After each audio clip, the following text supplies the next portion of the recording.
227 and what they can do. But there are other things that can be done in terms of how we look at depopulation. Instead of getting smaller, we can start having the conversation about getting larger. Why do we have to be stuck in a high school district with one high school? The idea, and I love Rich East, and I love Rich East, but it doesn't have to be named Rich East. And the whole point of Rich East being started in Park Forest was having a walkable community school. And that's what this is about. The idea of homeowners being able to say, I live in a community where I can walk my kids to school safely. And I know that they'll be able to get back home safely. And that's what this is about, and how we can maintain that idea of community schools. So there's another district, Cremoni 201U, that is thinking about closing Talala, and maybe possibly closing other schools because of depopulation. What they are now looking into, and hopefully next week we'll get the numbers, but they're going to look into what would it look if they were to de-annex out of Park Forest. And then we would artificially grow the numbers for a district in Park Forest. And by then, hopefully, we can start talking about a consolidated K through 12 school district. But what we need to do is get other districts on board, have them start looking at financial feasibility studies, what it will look like for the taxpayers. But most importantly, the idea of having walkable community schools and what that's going to look like moving forward for our community. It's always going to be green and gold, but it doesn't have to be named Rich East. We don't have to be a part of 227. We as voters and as school board presidents and board members, they can just vote by their vote alone, and they can de-annex out of a district. So when we start looking at what can be done, the district isn't offering us all of the solutions. And that's what we're here tonight also, is to hear solutions from you, the audience, from the shareholders, and then tonight when we present to the 227, really have a unified message of what we are telling them. And so Jameer Atkins, when he's ready, is going to come down, but maybe if there's some people that are here tonight that like to speak, that have any suggestions, any ideas, if you want to come forward, come up and talk. Ms. Blatchford? Yes, Mayor. I'm with you with the unified district, but I think that we can do it in pieces. Why do we have to have, Talala and close down Beacon Hill and, blah, blah, blah, all at one time? Let's start with phase one being, let's get Rich East out of 227 and add that to 163. And then we can work piece by piece until we have a whole picture together, and all Park Forest kids go to Park Forest schools. Good. Any other ideas, suggestions? What kind of repairs are these schools looking at? Why are they? For the past 15 to 20 years, there's been no capital improvements. Now, we did get an HVAC system for Rich East, and they called that a capital improvement fund, but that wasn't. That was the HVAC system. And same thing for Talala. They have not put capital improvements into the buildings. They haven't had the money through the funds to. And because of dwindling numbers, they've had to raise the taxes just to maintain. And so now we're seeing that, right? We've all seen that in our taxes, right? Now we're seeing that in our schools, depopulation. And what are we going to do? We don't have to just get smaller. There is a school district in Plainfield that's 19 schools, right? Why not start looking at getting that Rich East out and into 160? And then really talking about getting Talala from Cremoni to 1U. Because we've got the kids that can get them in Talala. And then what we need to do though is get the support of you, the community. And that's what we have to start talking about. Is what we do together collectively as a voice of Park Forest telling 227 school districts. There are other communities that like the idea of consolidation because they have the same problems with 227 or with other school districts in their communities. And so there are right now, the state legislature are looking at what are the possibilities of consolidation within school districts, and what support is there among community members. So, you know, one of the things that I'm going to do, and the board is going to do, is what we're going to do forward, is we're going to start an education task force. That's going to be separate of the consolidation. And that task force is going to be spreading the message of Park Forest kids that we've got great quality kids that are getting a great quality education. And so on our forefront at the village side, we're going to get an education task force that's going to be comprised of all the school districts, communicating and collaborating on what they have to offer. And it's the same thing, that we've got quality kids that are having a quality education. And so that's what we're going to do on the village board side. But you as residents, we've got to stand together and voice that we want Rich East to stay open and that we were willing to do anything. We keep talking about Whitefield. That was not Whitefield breaking off from the district and making their own school district. That was many, many school districts combining. Has anybody talked about anything surrounding it besides 227? Is there other communities that are looking to maybe consolidate? And that's what, you know, there are school districts that agree to de-annex out of Park Forest. So we've got 5 school districts altogether. So Creek-Monique, 194. Right, that is not what happened in Plainfield. Correct. Plainfield has 4 high schools because it's Plainfield, Joliet, Crestwood, or Crest Hill.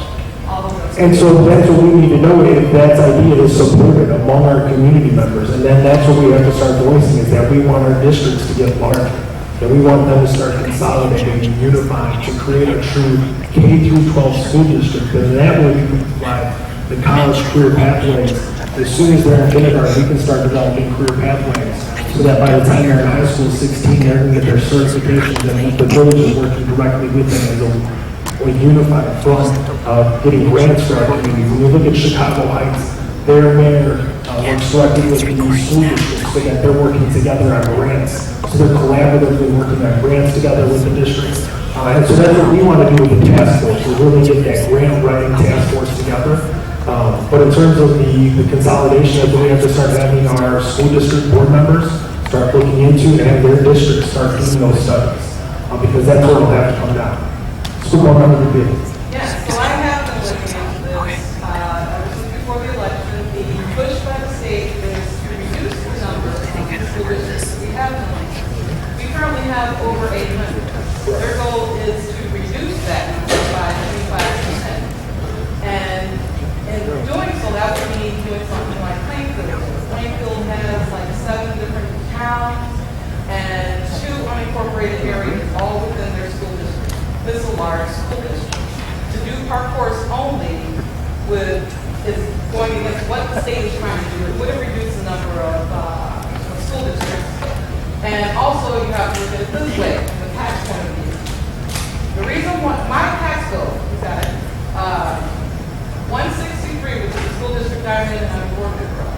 That tax bill is nearly 3 times higher than what I'm paying for 227. The reason for that is because we are drawing strictly from Park Forest.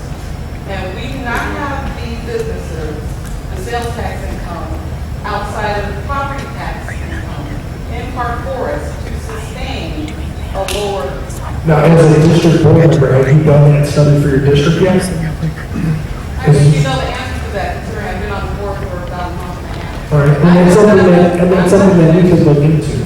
I have not done that study. Okay. But I can look at my tax bill, and I can look at the amount of taxes being brought in by each school district, and see how much is brought in from property taxes, how much is brought in from other means, and I can see that we are heavily relying on property taxes in Park Forest. That is clear to everyone. Oh, yeah, absolutely. And that is the biggest reason why Park Forest only will not be beneficial tax-wise for property owners, whether they live here or if they're landlords, because we're talking about increasing their taxes.